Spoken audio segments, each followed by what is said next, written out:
Hey everyone, thanks for joining us. I'm Ted Rall. John Kiriakou is joining me. We are here for the DeProgram show.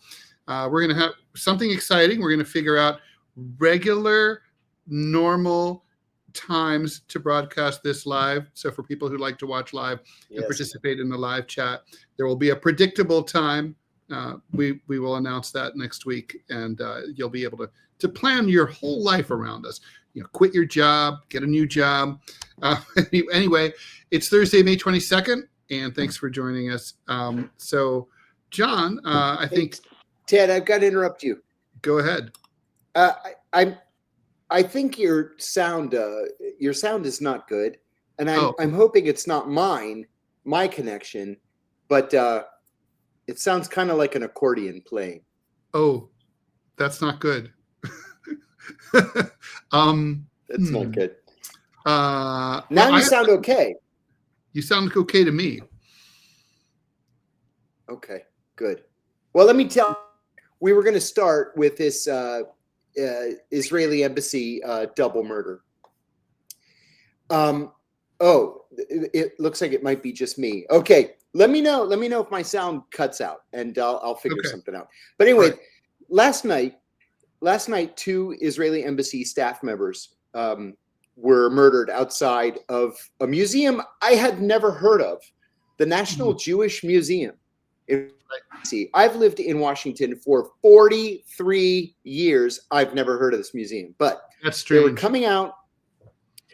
Yeah, and a guy named Elias Rodriguez was apparently waiting for someone to come out. They weren't specifically targeted. He apparently planned to shoot the first people that came out of the museum.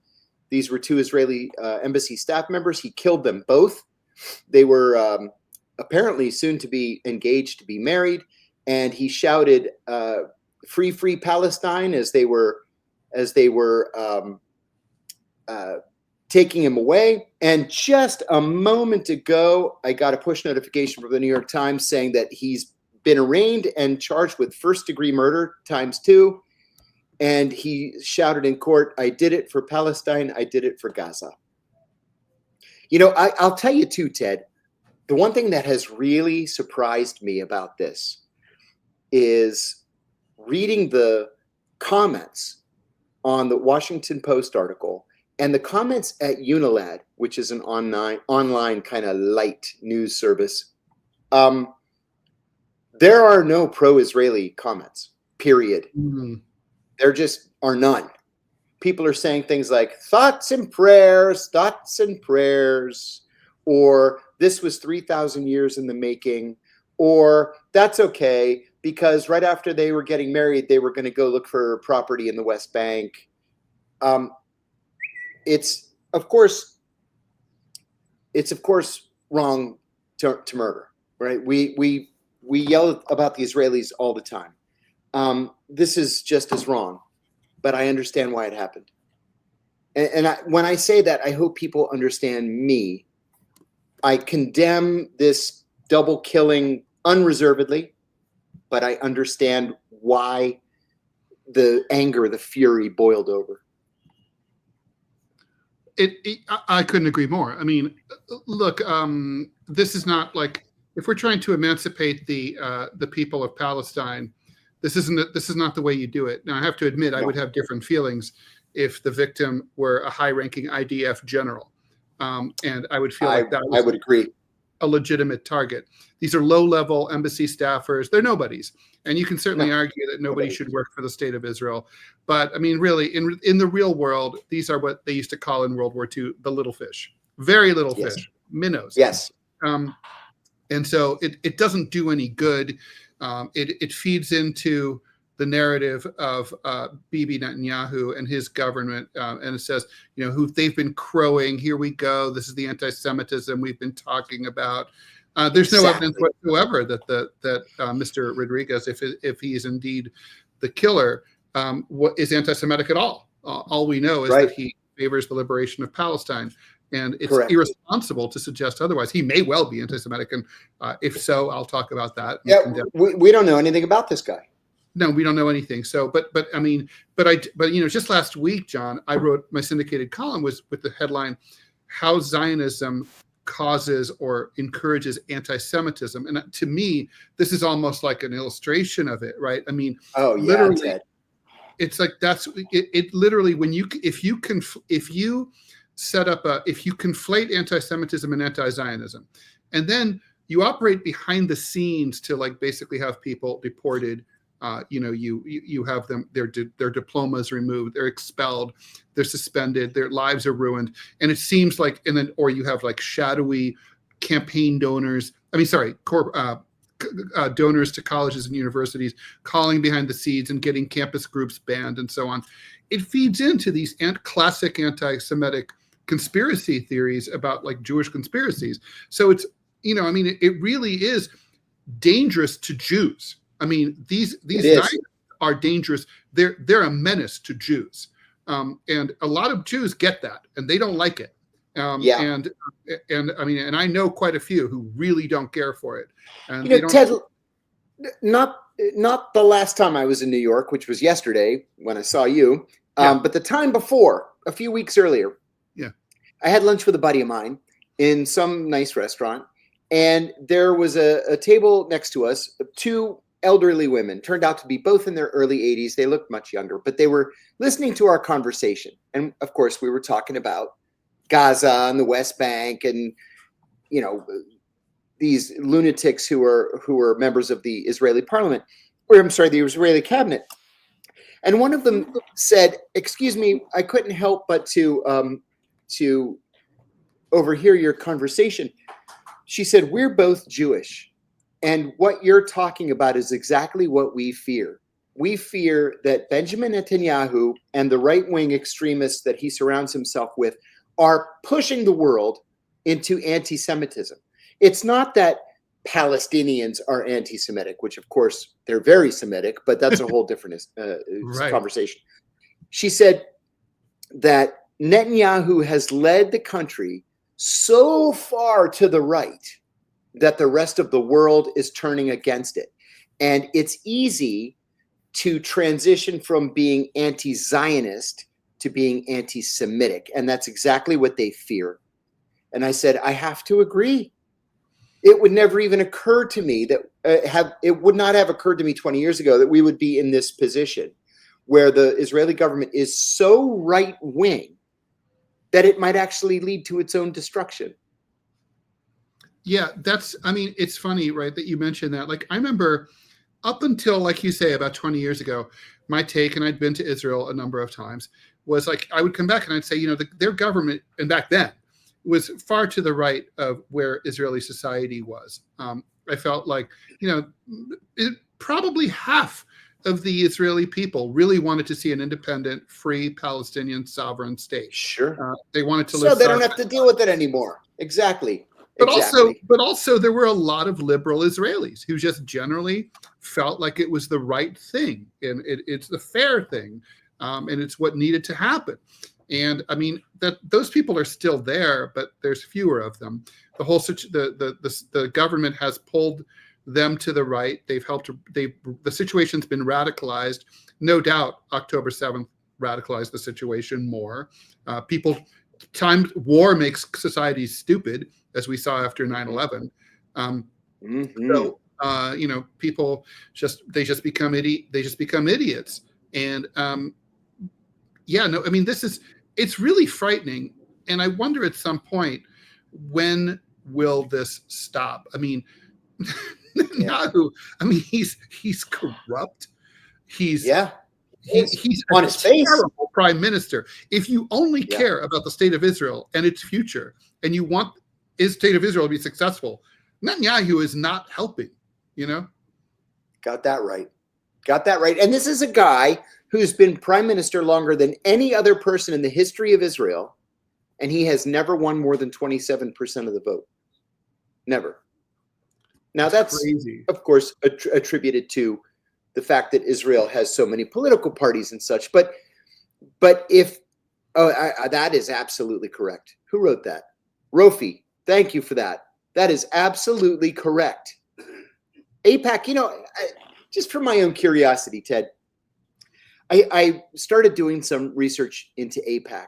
And AIPAC was this like it was like this fringe lobby group from when it was founded in the 1950s until the early 1970s. Nobody paid any attention to it. It wasn't terribly busy on Capitol Hill. And then when Richard Nixon guaranteed the security of Israel, everything changed. And it changed right under our noses, and people didn't even notice it.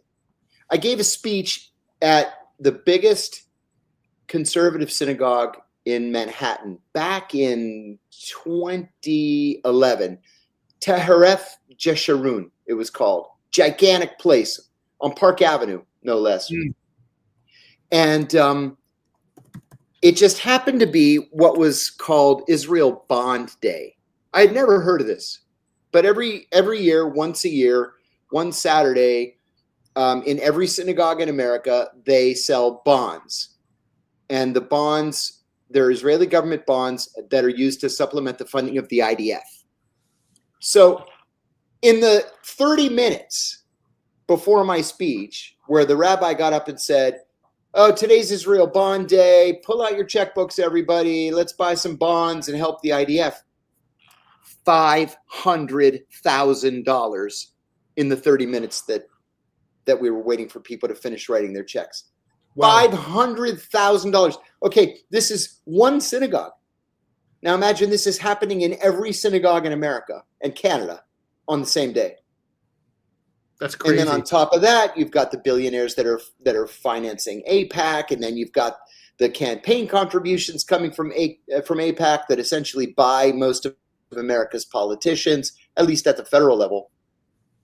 It's just not a good situation at all, and I'm not sure how we go back from this. Well, it's the blank check, right? No nation state should get a blank check from the United States of America. And if I were president, that would be the first thing I'd say. Yes. And why is the IDF, begging for cash when they're getting when they're getting part of the $4 billion a year from the U.S. Yeah. Foreign aid. And the IDF that's not going to healthcare. No, the IDF advertises on TV in Florida. Call this toll-free number and show your support for Israel. I never saw such a thing. I happen to be in Miami and they're running these TV ads. Call this number with your credit card and support the IDF. It's like, are you kidding me? It's bizarre. It is. Yeah. It's like, can you imagine I don't call this number and support the national armed military of Bolivia. Like, what? Why? Yeah, it's like, what are you talking about? Come on, you're Bolivian. You love Bolivia. Support our right to defend ourselves against the Colombians. What? Yeah. Very strange. And so it's interesting to me that obviously news out of Gaza is never, there's never, unfortunately, a dull moment. A dull moment would be a beautiful thing at this point. But this news hit just as really credible reports of mass starvation are starting to. Yes. They're all over the place. They're unavoidable. They're all over mainstream media. It's not just the Gaza Health Ministry. It's the AP, it's the New York Times, it's the Guardian. Children in particular children are dying of starvation. And this is because Israel won't allow food, medical aid, water, fuel into the Gaza Strip. It's been months. Trucks are sitting there. I don't even know, by the way, how the trucks, what kind of food it is that it's able to maybe even survive all this time waiting unrefrigerated, presumably. I guess it's dry goods, I assume. But still, and I think the Israelis are starting to feel a little bit of heat here. At a certain point, the heat is coming from the Europeans. Yes. It's the British, the French, the Germans that are saying, hey, you guys have gone too far. We're going to freeze aid right now until you let this food in. That has not been enough to force the Israelis to actually let the food in. They've let in two trucks to feed 2 million people. The Irish have had the guts to stand up and break relations with, I don't know if they broke relations so much as they froze relations and asked the Israeli ambassador to leave. But the Israelis aren't going to do anything until Donald Trump tells them enough is enough, and I'm not seeing that happening. Although there's certainly some, there's some word behind the scenes that Donald Trump seems to no longer quite be marching to Bibi's drummer. Yes. He's probably, by most accounts, right, the rumor mill is that Netanyahu's an unpleasant, very demanding partner to American leaders. And that doesn't seem like a recipe made to work with the Donald. Yes. And, I think the Donald probably feels quite rightly that he's done quite a bit for Israel already. He moved the U.S. embassy to Jerusalem, something that the hardliners have wanted for years. He's sent them tons of money. But I think he has he's a showman, and he knows that the optics of what he seems to be supporting are really bad. And it's the same really bad that Joe Biden, who is now lies completely discredited by the Jake Tapper book, which came out yesterday, which I'm about a third of the way through. Bombshells, one after the other. Are you reading it? Yeah. So I expect, I expected that most of the meat, like in the Bob Woodward books, you don't really have to buy those books because most of the meat turns up in the Washington Post. Not so in the Jake Tapper stuff, because there's meat on every single page. And I feel compelled to write something about this. And I feel compelled to take a swipe at Jill Biden because she's Lady Macbeth. She's Lady Macbeth. That's exactly right. That's a great way to put it. She knew from the first time he ran, or not the first time he ran, but from his first term, from the campaign before his first term, that he was demented. Mm-hmm. And she led him around, let him on stage, let him off stage, covered for him.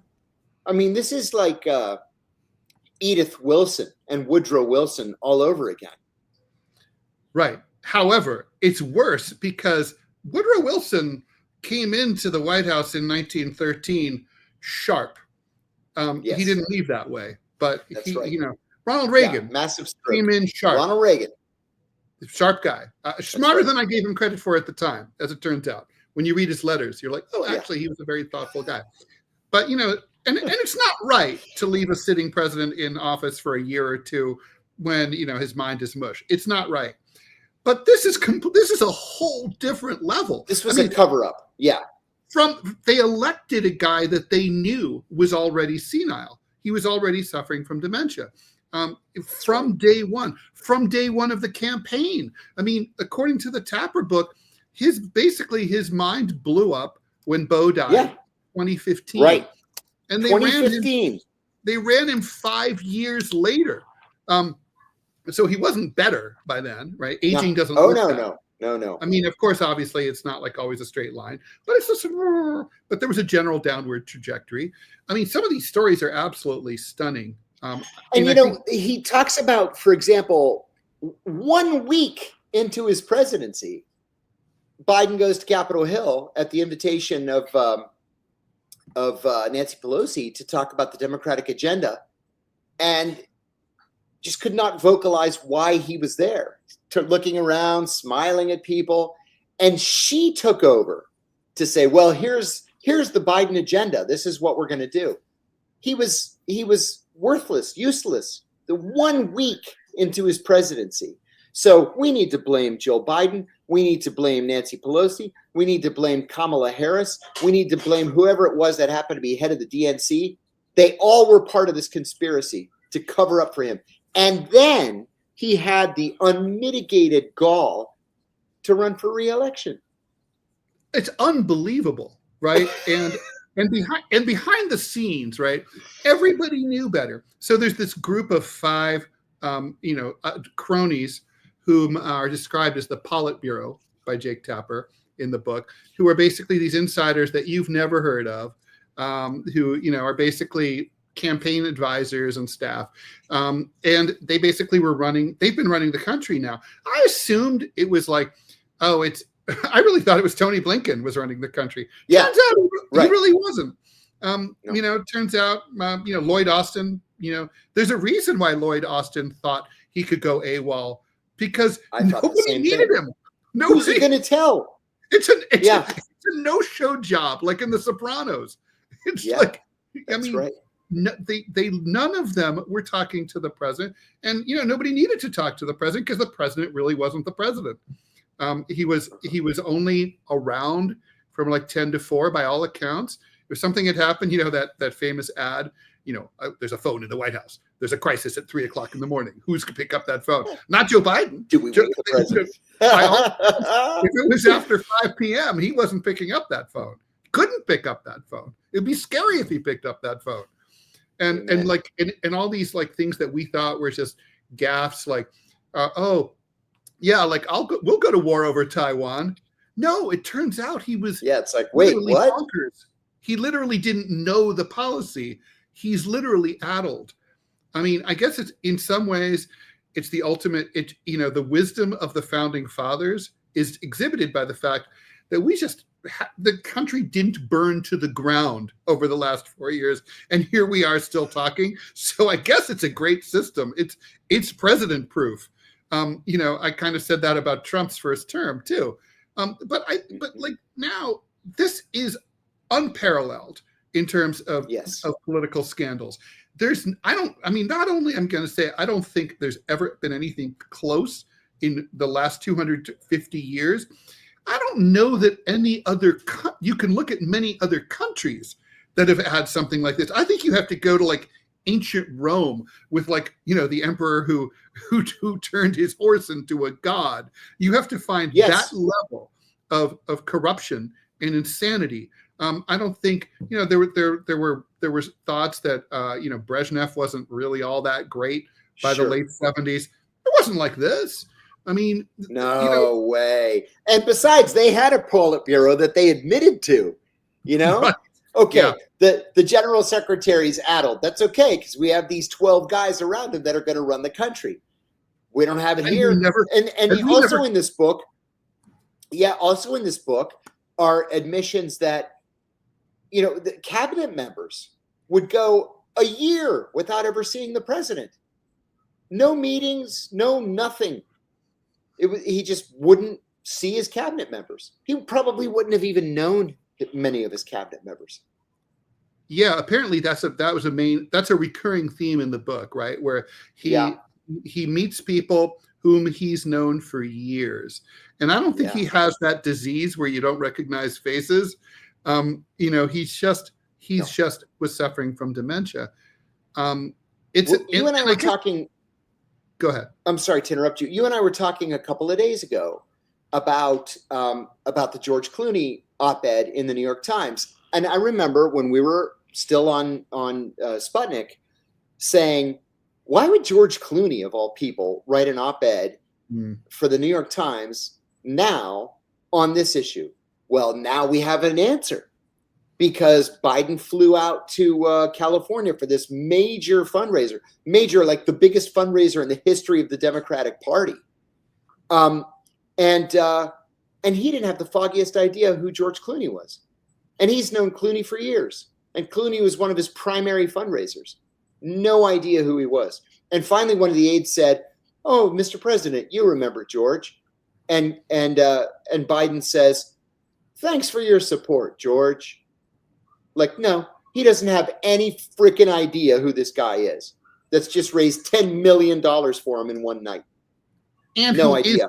Who is George Clooney, by the way? And who is George Clooney? Like, everybody in the world knows who George Clooney is. And then Clooney talked to, who was it? Was it Katzenberg? It was somebody big. Yeah. And said, I'm gonna write this op-ed. And he's like, "Oh, please don't do it. Please, please." No, I gotta write this op-ed. And he went and did it. And then just today, I read about the whole Taylor Swift thing, where they sent what's her name? Pretty Woman. Julia Roberts. Julia Roberts. They sent Julia Roberts to convince Taylor Swift to make an endorsement because she had heard from her Hollywood friends that the president is, just an empty mannequin. And Julia Roberts apparently talked her into it. This is a bad look from absolutely every angle for the Democratic Party. This is just terrible.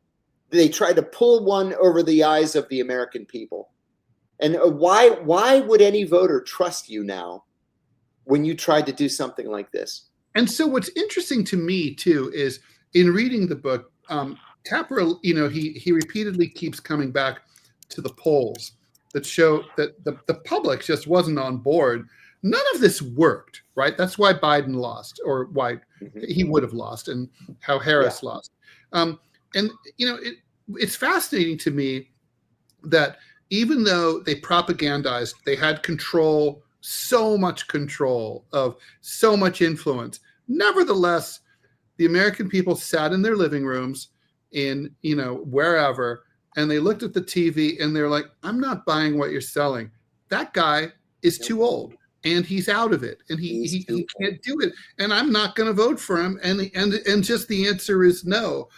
And the arrogance of the powers that be inside the Democratic Party to think, no, we'll convince them. I mean, there's that. I mean, I'm sure you've gotten to this point. It comes up pretty early on where at one point, one of Biden's veteran pollsters calls in and says, oh, well, I'd like to run some polling numbers, some internal polls on the age issue. Oh, no, we don't need any polling. The Politburo tells him. What do you mean you don't need any polling? You always need polling. It's a presidential campaign. Now the decision's been made. And remember, we always kept hearing this. Biden beat Trump. He's the only person who's ever beaten Trump, which is a stupid. Not true. It's stupid logic.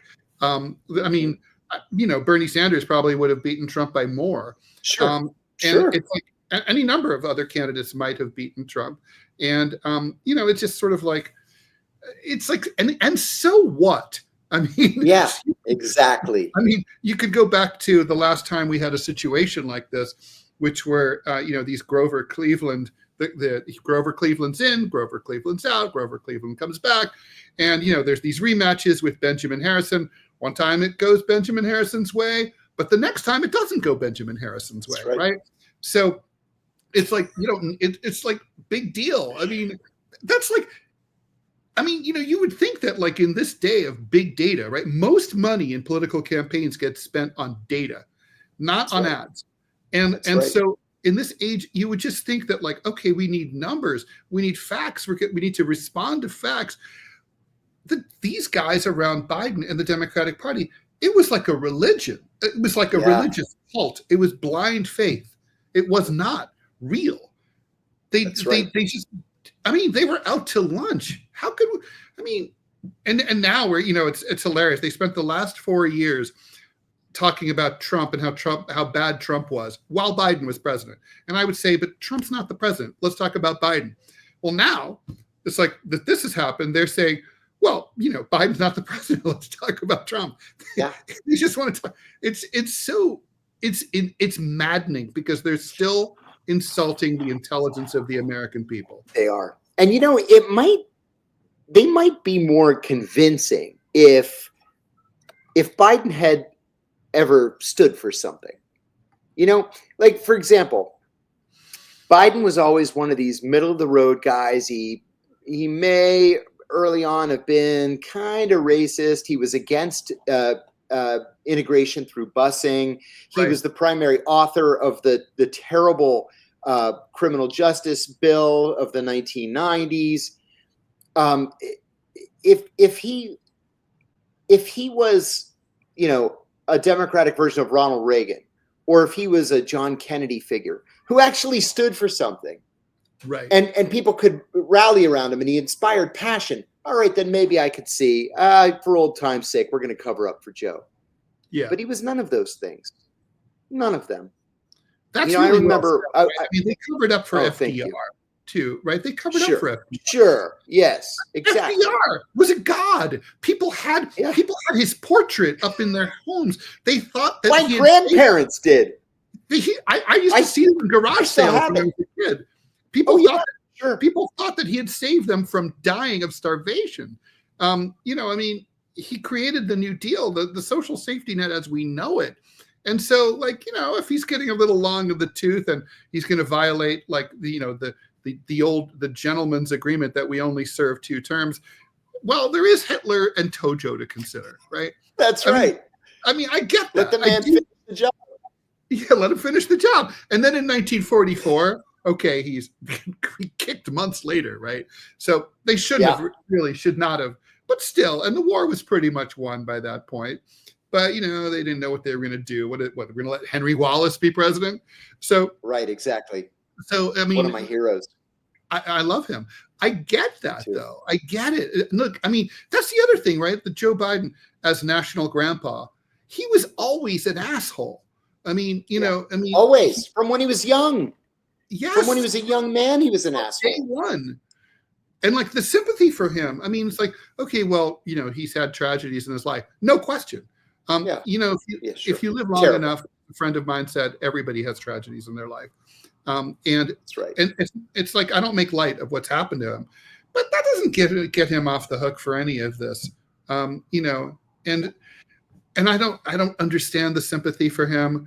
I don't understand the cover up for him. I don't understand the idea that only he could save us from Donald Trump. There was, in 2020, there was an incredibly impressive lineup of Democrats up on that debate stage when Joe Biden was coming in 4th in primaries, right? I mean, we really look at this, right? I mean, Pete Buttigieg was very impressive, even though he was wet behind the ears, and but he was an impressive guy. Amy Klobuchar, totally respectable, better than Joe Biden. The governor of Washington State, Cory Booker too. Yeah, there were lots. In fact, remember, there were so many Democrats running for president. They had to separate them into 2 nights. Yep, Elizabeth Warren. Right. Yeah, there were like 18 of them, and and Elizabeth Warren. I mean, who on earth can look at Elizabeth Warren and Joe Biden and say, "Yeah, I'm going to take him"?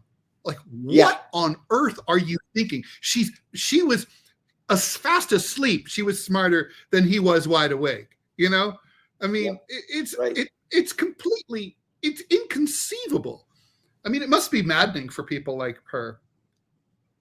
Oh my God, Ted! Keep their counsel. They all have to shut up. It's a mafia. Yeah, they do. It is. It's a mafia. The fix was in from the beginning.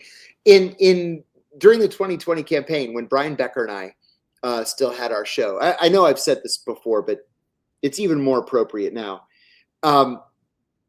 There were 3 incidents that so bothered me that we spent, a quarter of the show talking about it. Once, Biden was giving a speech and his eyeball started bleeding, right? And the whole white of his eye became red. He had some kind of like surge in his blood pressure. It's an old man thing. This happens when you're an old man. Your eyeball just spontaneously starts bleeding. Lovely. Number 1. Oh, just awesome. Number 2, he's giving a speech and he's, he's talking and giving a speech and his teeth fall out and he catches them. And he puts them back in his mouth. I was like, oh my God, I didn't know he wore dentures. And like a decrepit old man, his fucking teeth fall out of his mouth. Number 2. Number 3, it was just a week or 2 before the Iowa caucuses, and he goes out on stage in Iowa to give a speech, but there are really bright lights. The media are all there, bright lights. He gets confused because he can't see beyond the lights, and he gives the entire speech with his back to the audience. It's like, seriously, this is who you guys want as president. There's nobody else in the Democratic Party that's better than this. This is what you want. Yeah, that's just great. Yeah, now, thank you for reminding me of the teeth thing. I'd forgotten that. I mean, there's so it's on YouTube. There are so many outrageous incidents, right? I mean, I always like the one where he's calling out for the dead lady whose funeral he had attended. She was killed in the car accident. He went to the funeral and he's like, is she here? Where is she? Stand up for everybody. Round of applause. It's like, she's dead. You went to her funeral a week ago. By the way, who I'm believing right now? I'm believing Tara Reid. I was never 100% sure, but now I do. I'm 100% sure. I believe her. I do. Oh my God. Just saying. Yeah. Yeah. I mean, we've got to revisit that, We actually have to. Yeah. I mean, we can get her on the show. We can talk to her. She texts me every once in a while. Yeah. Yeah.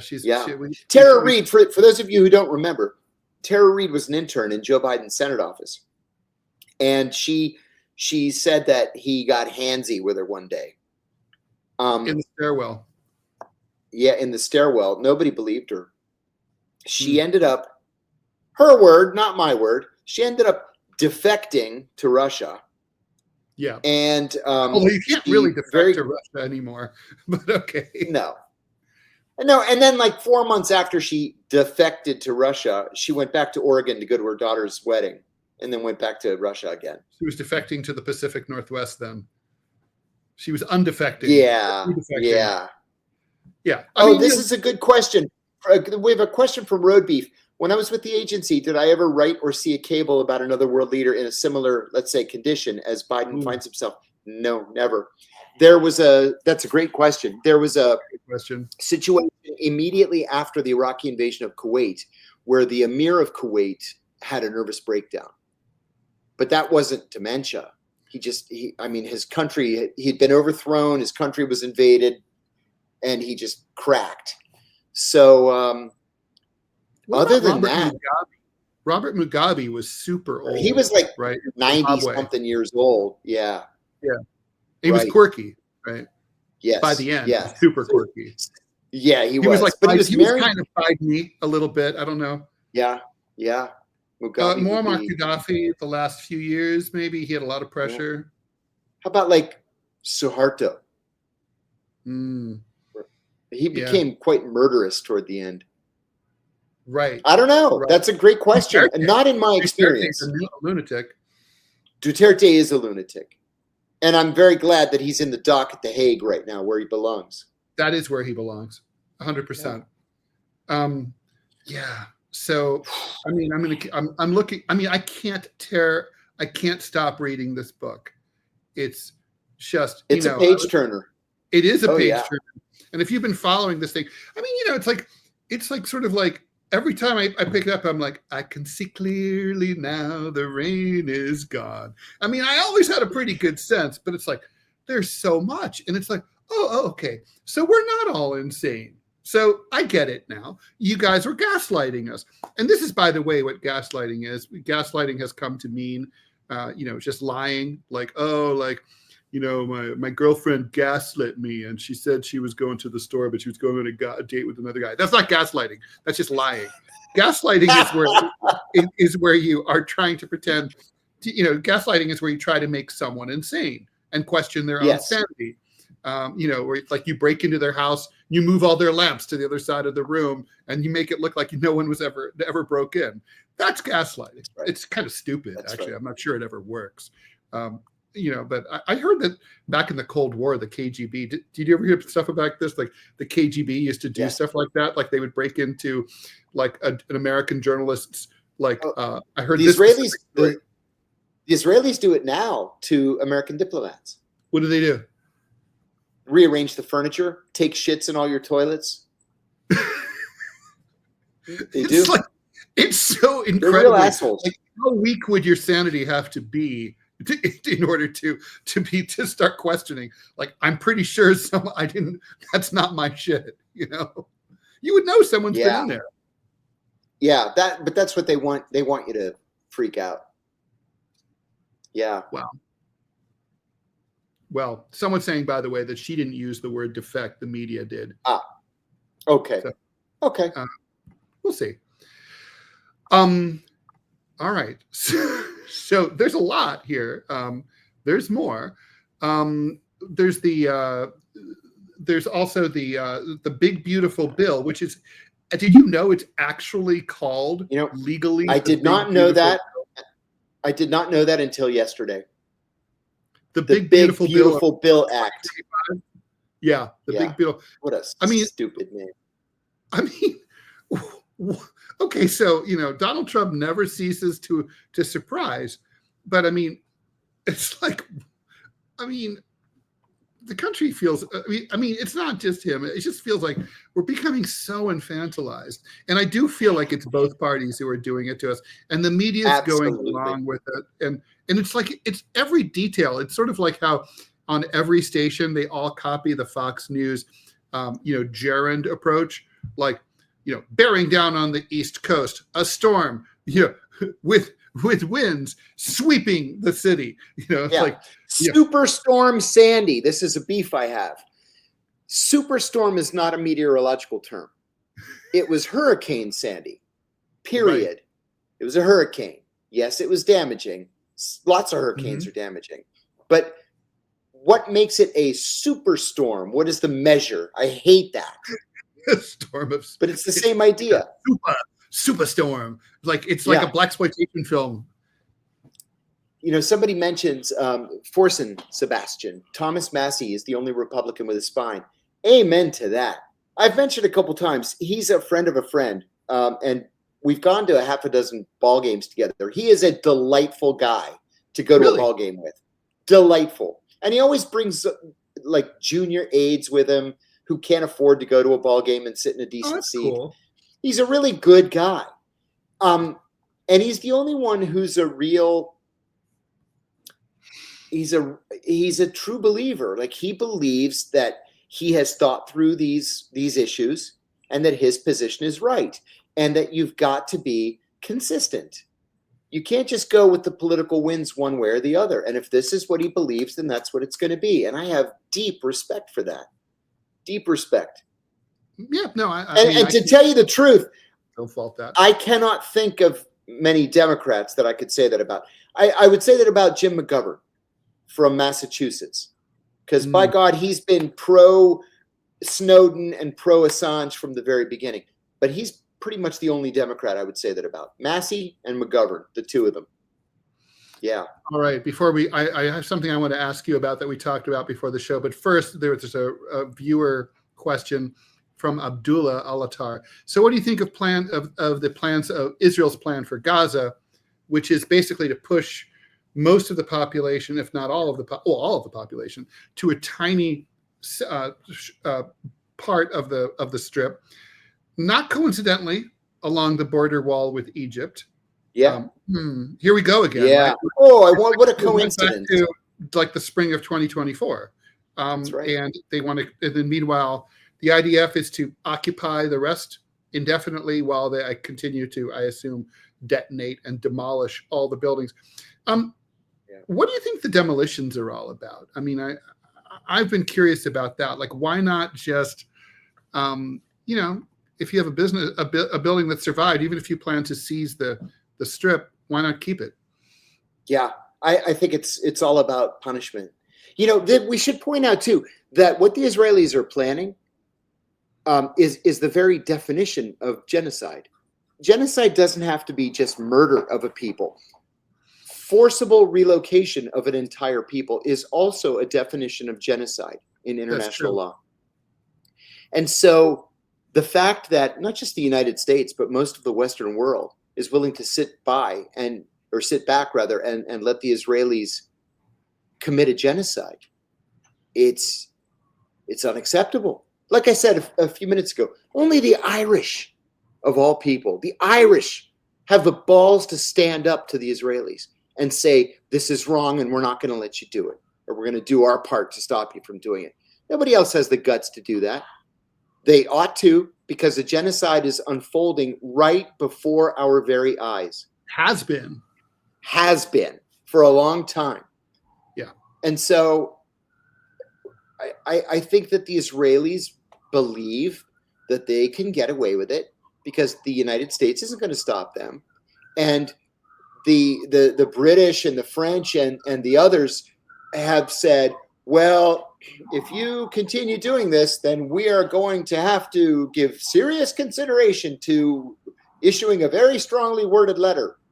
What right. is that? God forbid. Yeah. Yeah. So a quick reminder to people who are enjoying the show, and even if you're not enjoying the show, if you hate the show, please subscribe, please follow. It really makes a difference. It makes a difference between it being viable or not viable. So and this is true about any show like this, but definitely just hit that button. By the way, subscribing on YouTube costs you not 1 penny. Subscribe, and same thing on Rumble. Paid support is always appreciated on Rumble, but you can become a paid follower for $5 a month. But it's free. Also, hit like on everything that you see if you don't please mind. Please do. Much appreciated. Okay, so before the show, you texted me that you had some dish on America's favorite Russian president. So let's hear it. Yeah. I have another podcast called Deep Focus with John Kiriakou. And this morning I interviewed Dr. Peter Kuznick, who is one of the country's leading Russia experts and a genuinely good guy on top of it. We're going to release it tonight. But he said something that just knocked my socks off. He said that, he just got back from Russia. He mentioned offhandedly, and he goes to Russia with some frequency. He speaks at a lot of universities there and meets with people from Russian think tanks, et cetera, et cetera. And he said that he went with Oliver Stone. They are very, very close friends. And he went with my friend, Ray McGovern. So I'm pretty close friends with Ray McGovern, and Ray never mentioned that he was going to Russia with Peter and Oliver Stone. So he said that that they went to the Kremlin, and Vladimir Putin said, "Oh yeah, let me meet with Oliver and Ray, not Peter." But Peter has been criticizing the Russian invasion of Ukraine, excuse me, and he uses the word invasion, as do we. But Oliver Stone and God bless him, Ray McGovern, went in to Putin's office and met with Putin for 40 minutes. Wow. I don't know what was said, but I'm going to call Ray tonight and ask for a readout. And I thought this was absolutely great. Absolutely great. Now, the point of our conversation, in part, was why isn't Vladimir Putin doing as Donald Trump orders him to do, right? This has to be a mystery for Trump. Trump says, come to the table. He expects Putin to come to the table. And Putin said, forget it. We talked about the talks in Turkey the other day, where Trump said, well, if Putin goes to Turkey, then I'll go to Turkey. Well, Putin didn't care one way or the other if Trump was going to go to Turkey. And Putin never had any idea whether or not he would even have been welcome to Turkey. And fresh sub, thank you. I love how Mr. Stone gave Putin Dr. Strangelove on DVD. They actually watched it together. Peter talked to us about that today. He just happened to have Dr. Strangelove, and he asked Putin in this conversation, have you ever seen Dr. Strangelove? Putin said no. He says, I actually have a DVD. And he pops this DVD in, and they sat there and watched Dr. Strangelove together. I hope he brought the right zone. Said, you know how there's different zones for DVDs. That's right. That's right. Yes. Yeah, it craziest thing. So I got to call Ray tonight and say, Ray, you gotta lay this on me. What the heck happened? What did Putin say? Oh my God. Very, very interesting to me. But he said something else that was also very interesting. Here in the United States, especially in the American media, Putin is a dictator. He's a strong man. It's a monolithic government. None of that is true, Peter said. Peter said that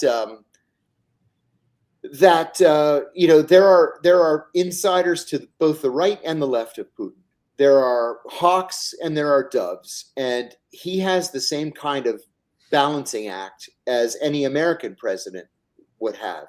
And so, whether Donald Trump just gets up and says, Putin, go to the negotiating table, that's not enough to make Putin go to the negotiating table. He has his own domestic politics to worry about. That's exactly what this is about. I have thought from all along. Yeah. I mean, even if secretly, in his heart of heart, Putin agreed verbatim with everything that Trump wants, and I suspect they're not that, there's not a lot of daylight right now, I think, between where Trump, I think Trump basically sees things Russia's way. He wants the war to end. And basically, I think if Trump could snap his fingers, Russia would probably get everything that it asked for, except for formal recognition of the loss of Crimea and the Donbass. But they would, but basically would get everything. But Putin can't. And I asked Peter about that. I said, "Is that what's going to happen?" Dog, right? Yeah. Go. Right. I asked Peter about that. I said, the Ukrainians are going to lose Donetsk and Luhansk and Crimea, right? And he said, "Yeah, they're going to lose it. That's it. That's the only way this ends." There's a possible ceasefire line that's almost perfectly along the border. Yeah. Of Donetsk and Luhansk. That's going to be what it looks like to me too. And it's in all, the idea that, like, we keep hearing, like, Putin wants to take over all of Ukraine. Okay, in the beginning days of the war, I think I think the idea was like, well, Ukraine might be weak and we're going to go like, and if it goes, if Zelensky blows away, great. But it didn't go that way. So, right. Fine, never mind. But the Russians got what they came for, and they don't want to occupy the ethnic Ukrainian parts of Ukraine. They'd be a pain in the ass. They'd be dealing with resistance of all sorts. It would be a restive populace. No one needs that. That's a pain in the butt. And also the idea that they're going to invade Poland and the Baltics. These guys are all smoking crack. That's not in Russia's interest. The idea is Russia wants land. Really, if you looked at a map, that's the one thing they don't need. They don't need land. They've got land. Land is not a problem for Russia. Yes. It's not Germany trying to get to the sea. Yes, indeed. Yes, indeed. I agree. It's so absurd. Anyway, so any other tasty tidbits from the Putin behind the scenes? Like, what was he? Was he? Like I say, he's very droll. I read the Philip Short. I've heard that. Yeah, I've heard that. Do you remember the big dinner? It was the 10th anniversary of the founding of RT back in 2015. Okay. I was invited to that dinner. It became kind of famous because Jill Stein was there, Jesse Ventura was there, and General Mike Flynn was there. I was invited to that dinner. I was invited to sit at that table. That's awesome. And my sentencing judge would not release my passport to me. She refused to allow me to go. Good. Yeah, I was out. I was out of prison, but she said, "Oh no, you're not going to Russia." So I didn't go. Putin showed up at the dinner and went to the table to shake hands. He didn't stay for the dinner. He was there for about 10 minutes, but he shook everybody's hand. I would have had my chance to meet Putin. Yeah. I want a picture of me with Putin for sure. Oh yeah. Oh, it'd be fun. I think he's absolutely fascinating, for sure. Agree. And I think he's a very impressive guy too. I don't share his politics, but I do get why. I understand why Russians vote for him. I do. Yeah, I agree. Especially after the Yeltsin experience, that was extremely traumatic. Chaos. And we installed that idiot. We did. We did. And the negotiation reportedly was that we would have no objection to Putin replacing Yeltsin so long as they didn't prosecute Yeltsin for corruption. So we acceded to Putin. Well, to quote Robert Herr, I think Boris Yeltsin would have come off as a kindly, well-meaning alcoholic, unable to, there's no mens rea with that guy. Although I don't know if that's a part of Russian law. Say that again. It's like, God, George H.W. Bush really fucked up. In 1991, we had the opportunity to help the Russians come in for a soft landing from communism and turn them into an ally and they wanted that, and instead we fucked them. And Yes. it's like, I mean, they're just getting over it now, and now we still want to do it again. I mean, we're the worst, really. Yeah, we are. Yeah. We have a question about the START treaty. Do we want to answer that? So there's a Peter Kuznick touched on this as well. Mm-hmm. Oh, I'm sorry to interrupt you, Ted. Peter touched on this as well. Listening and not watching. What are our thoughts on the new START treaty expiring? Cap on nukes will end. Will there be a new arms race? Yeah, Peter says the answer is a clear yes. He said that Russia had 150 nukes before the START treaty was signed. They destroyed 100 of them. That made it 50. Once the treaty expires, there's no reason why they wouldn't replenish what they destroyed, especially with relations with the U.S. being in the state that they are. That he was told the Russians want to get back up to 150 and then 200 nukes. But he said that the Chinese are doing the same thing, that they've got about 150 nukes now. They're going up to 200. And there are plans by 2050 to go to 2,000 nukes. Wow. And not only is nobody talking about, renewing START, they're not talking about inviting the Chinese in. There aren't even any plans for discussions. Nothing. So to answer your question about whether it's going to be a new arms race, I think the answer is yes. What a waste. Oh, wait. Jay, we don't like Putin. We never said we liked Putin. No, I don't like Putin. I respect Putin as a leader. I think he's good at what he does. But no, I'm against American imperialism just like I'm against Russian imperialism. I'm against Israeli imperialism. Yeah. I'm the same. Yeah. Look, I agree with you, John. Look, here's the thing is I can objectively find someone impressive. I met Fidel Castro. I found him impressive. That doesn't mean that I admire that I would vote for the regime, the autocratic regime of Cuba that he had. But was he an incredibly impressive man with an incredibly impressive history? Absolutely. As a figure of, I think, you don't have to, I don't know. It's kind of like we were talking about Joe Biden earlier. He's not an impressive man. Even, people are trying to make him impressive. That's absolutely right. And even though now on the other hand, I agree with the infrastructure bill that Joe Biden pushed through in 2021. I thought that was a good bill. I think we need infrastructure. That was great.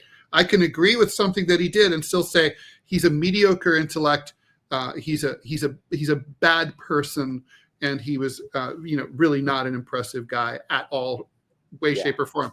I think Marjorie Taylor Greene is impressive in some ways. I mean, you have to be able to be objective about people, and it's kind of like separate the art. Like I think James Wood's politics are stupid. He's a great actor. Those two things I could live with. Clint Eastwood, I think I didn't like his RNC appearance. I love Clint Eastwood movies. I'll see anything that he directs. I'm sorry. I think it's like there's this thought that like you have to, if you say anything nice about someone, it means that you agree with them and that you like them. Yeah. I agree with everything you just said, except Marjorie Taylor Greene. Well, she is kind of impressive considering where she came from. I mean, she gives hope to skanks everywhere. Yeah, well, there you go. Well, the other one's worse, Lauren Boebert. Oh my God. True. I have. Oh, this is a good question from Castro. Where does William Burns end up when Trump appoints a new CIA director? Burns is gone.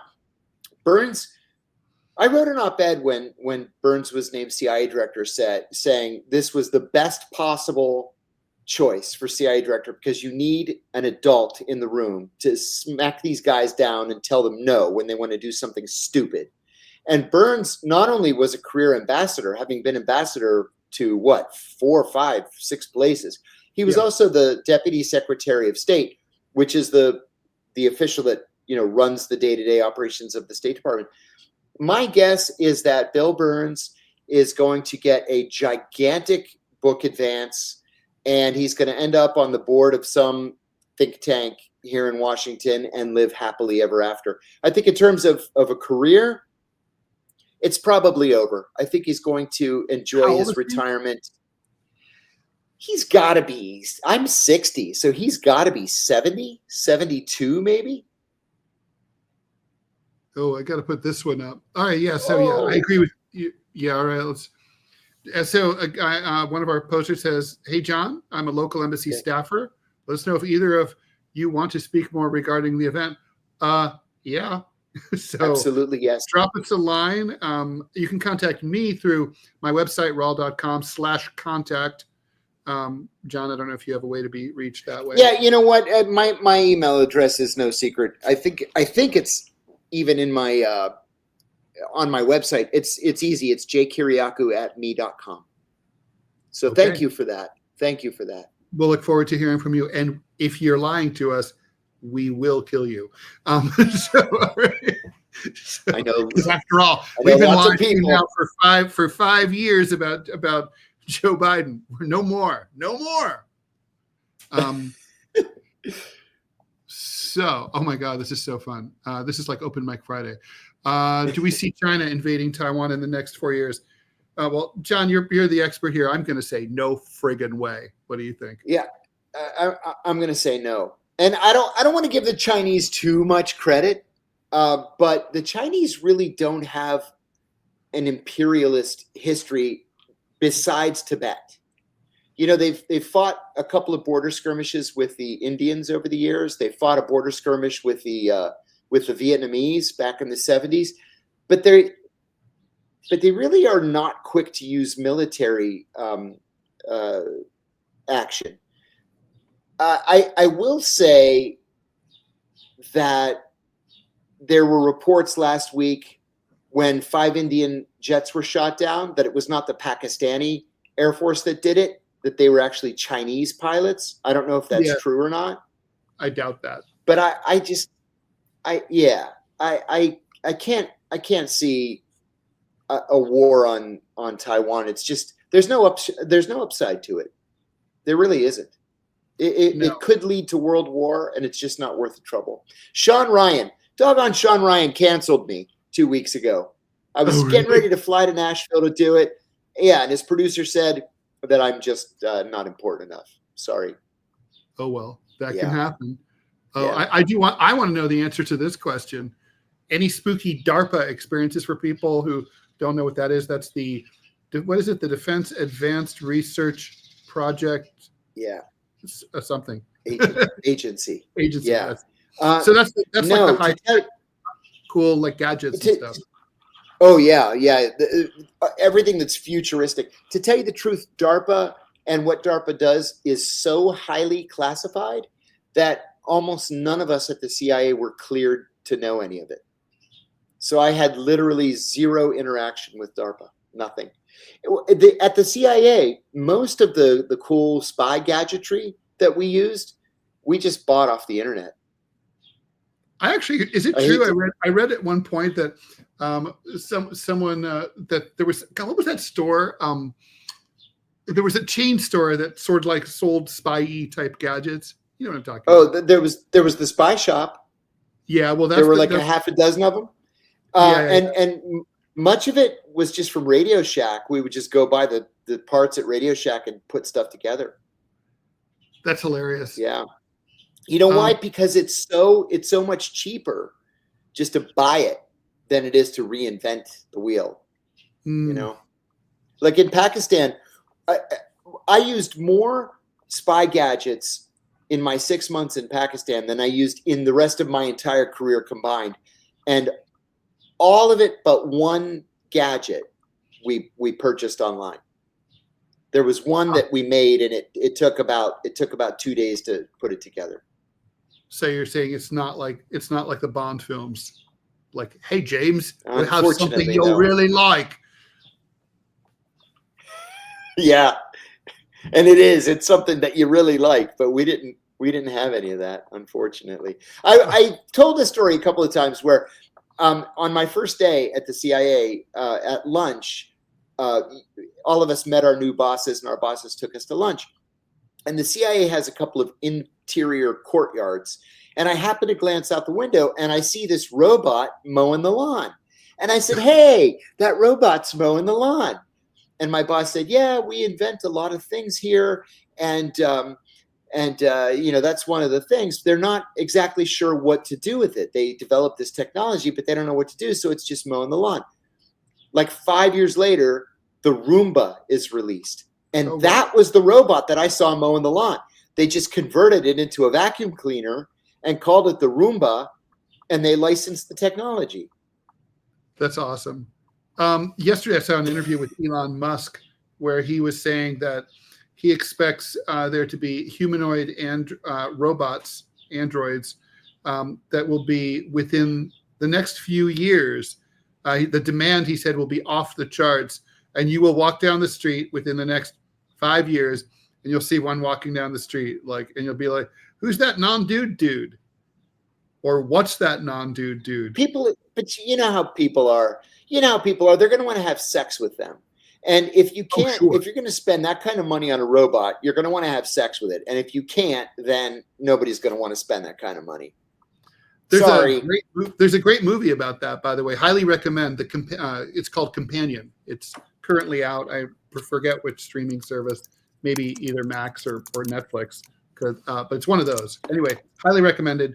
It's about that. It's about sex bots, basically, and it's very, very clever. All right. Well, I'm trying to think. Is there anything else we failed to hit here, John? I love the hodgepodge. I do too. It's fun. It's totally fun. Let's see. Oh man, a whole spate of comments came in here. All right. So should we do? Yeah, I kind of like. I gotta say, sex. I kind of agree. Would sex bot? Okay. Question: will sex bots solve the incel problem? Probably. Well, that's good. Didn't Elon Musk say that we're going to send our incels to some other country? He said this like 2 weeks ago. We're going to send our incels to like some Middle Eastern country or something. I don't remember. America's loss is Qatar's gain. Really? I mean, by the way, do you pronounce and Jay asks Qatar. In Arabic, it's Qatar, but it comes from down here, Qatar. Yeah. Yeah, I don't have that in my vocal cords. Jay asks another question about what accepting the Qatari jet will entail, and I mean they're gonna have to literally take it apart and then put it back together again. Accepting. I just read an article. Yeah, I just read an article the other day saying that the jet's worth $400 million, and to take it apart and put it back together is going to be another $600 million.